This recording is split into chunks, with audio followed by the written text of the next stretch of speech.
Hey everybody, and welcome to Robin's house. Today I'm working on the Snow Days scrapbooking workshop, and the optional technique in here is using your blending brushes. So I just wanted to show you real quickly how to do it. So on the page 2 of the workshop, we use the blending brushes in here to create some background texture.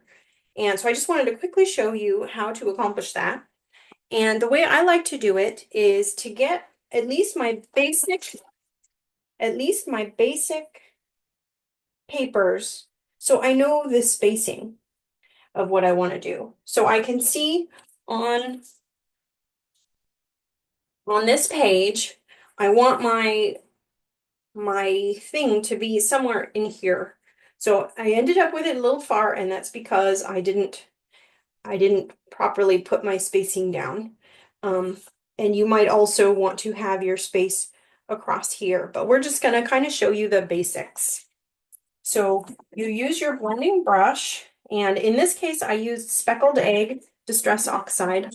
You do not have to use a blending brush, and you do not have to use this color or this type of ink, but you can use a sponge. You could, I'm at the end of my list of that, but you could use the regular ink pads just to be a little careful. Any kind that you use, the initial hit could be a little darker than you think. So you load up your brush a little bit, and then I didn't glue this down yet because I wanted to move it over a little. I wanted to know where I was supposed to be, but I don't want to have the circle start at the edge of the paper. I want the circle to start under the paper. So I start it, and I didn't get enough ink on there. And then I start it again, and I'm starting slow. It's so much easier to start slow than it is to start really hard and then have to come back.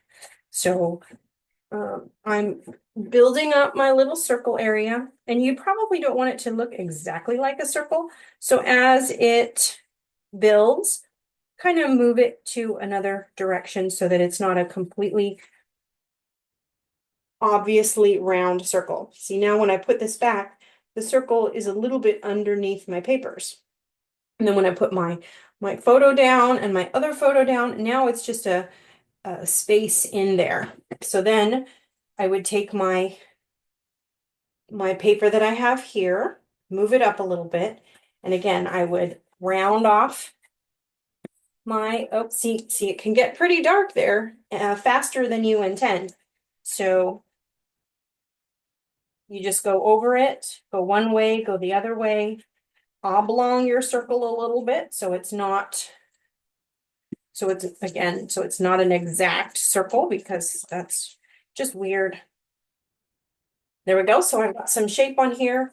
It'll cover it up with the papers that are coming. And then there's just a little bit sticking out here at the end. If you want to make it go down a little farther, it'd probably be good. But anyway, that's basically the idea. It's best if you do it before you put your papers down, but after you have set your papers into place. That way it won't be just a floating ball. All right, well, thank you so much for watching. Happy crafting.